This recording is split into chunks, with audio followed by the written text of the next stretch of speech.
Hello friends, Shri शिवाय नमस्तुभ्यम। कैसे हैं आप सब? आई होप सब लोग अच्छे होंगे। तो गुरुजी ने बैतुल की 7वें दिन की कथा में एक नया उपाय बताया है संतान प्राप्ति के लिए, बीमारी कष्ट रोग दूर करने के लिए। और आप परीक्षा इंटरव्यू देने जाते हैं, उसमें कामयाब नहीं तो इसके लिए तो ये वीडियो लास्ट तक देखिएगा, तभी समझ में आएगा। लाइक करिएगा, शेयर करिएगा, चैनल को सब्सक्राइब करके बेल आइकन प्रेस कर लेना, जिससे कि जब भी गुरुजी नए नए उपाय बताएं उसकी वीडियो की नोटिफिकेशन आप तक पहुंचे। श्री शिवाय नमस्तु। तेरे भाग्य में तकलीफ लिखी है, तेरे भाग्य में ये रोग लिखा है, इसको भी भोलेनाथ के सामने ठोक दिया जाए तो सीधा हो जाता है।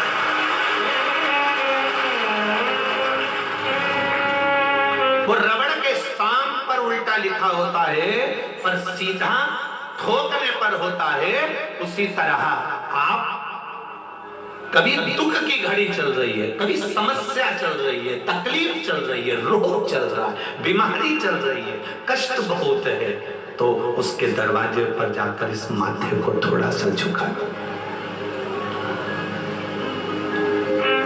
कभी कभी अगर तुमको लगे कि मेरे जीवन में बहुत बीमारियों ने मुझे घेर रखा है, तो प्रयास करा करो कि बेलपत्र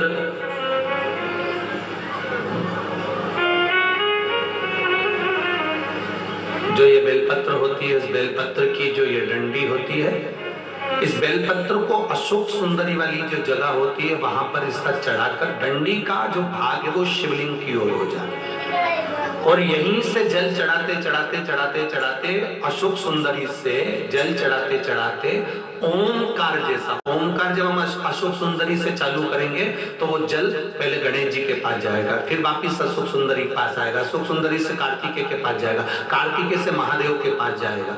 ऐसा ओमकार जैसा जल जब तुम्हें लगे कि बीमारी बहुत घेर रखी है, और बहुत बीमारी ने घेर लिया, कोई किडनी, कोई लीवर, कोई बहुत शरीर में कष्ट, कोई रोग बीमारी, या कहीं तुमको ऐसा लग रहा है कि मेरा गर्भ 20 साल हो गए, 22 साल हो गए संतान नहीं, तब भी इस प्रयोग को जरूर करिएगा।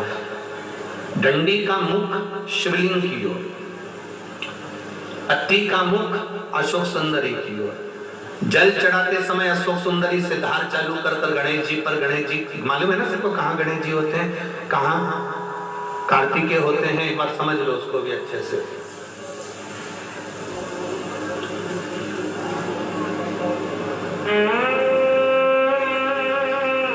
ये नीचे का गोल भाग, ये जल जाने का स्थान, ये शिवलिंग। बीच में जो मोटी सी लाइन होती है वो अशोक सुंदरी का स्थान है। शंकर जी के राइट में जहां से पानी नीचे गिरता है उसके कोने पर गणेश जी का स्थान, इधर कार्तिकेय का स्थान, ये शिवलिंग। ये जो गोल भाग है माता पार्वती जी का हस्त कमल है। ऊपर से जो बूंद बूंद जल कलश में से गिरता है वो शंकर भगवान की 5 लड़कियां, जया, विषहरा, शामरीवारी, दौतली और देव, ये शिव जी की 5 लड़कियां ऊपर से जल की बूंद गिराती हैं। हम जब भी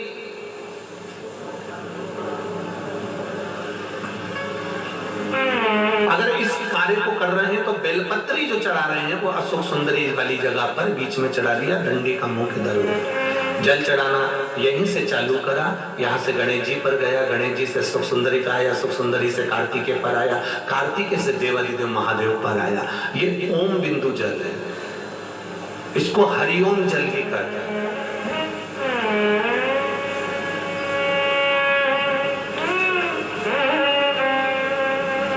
उज्जैन महाकाल में भगवान शंकर को सुबेरे सुबेरे सबसे पहला जो जल चढ़ता है वो हरिओम जल चढ़ता है।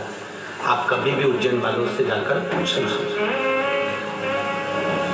भस्म रमैया मंडल से पूछना, या उज्जैन के किसी एक व्यक्ति से पूछना, या वहां के पंडा जी से पूछना कि हरिओम जल कब चढ़ता है, तो वो कहेंगे सबसे पहला जल सुबह का हरिओम जल चढ़ता है। इसको हरिओम जल भी कहते हैं।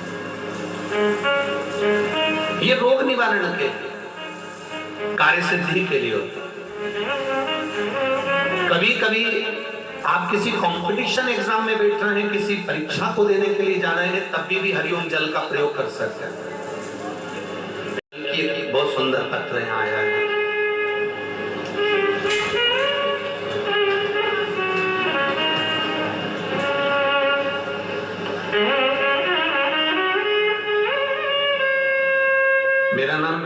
दीपिका बोकड़े, दीपक बोकड़े, खेड़ी सांवलीगढ़, जिला बैतूल तहसील से आई हूँ। कहीं बैठी हूँ तो हाथ हिलाइएगा, कहीं बैठी हूँ तो अवश्य हाथ हिलाइएगा, जहां भी बैठे हो।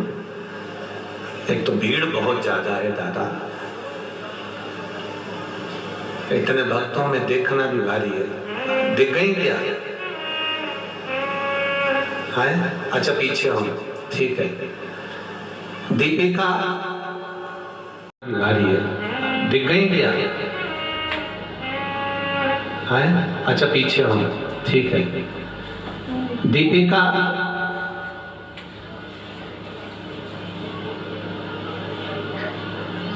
जय हो जय हो जय हो। आ गई आवाज, आ गई।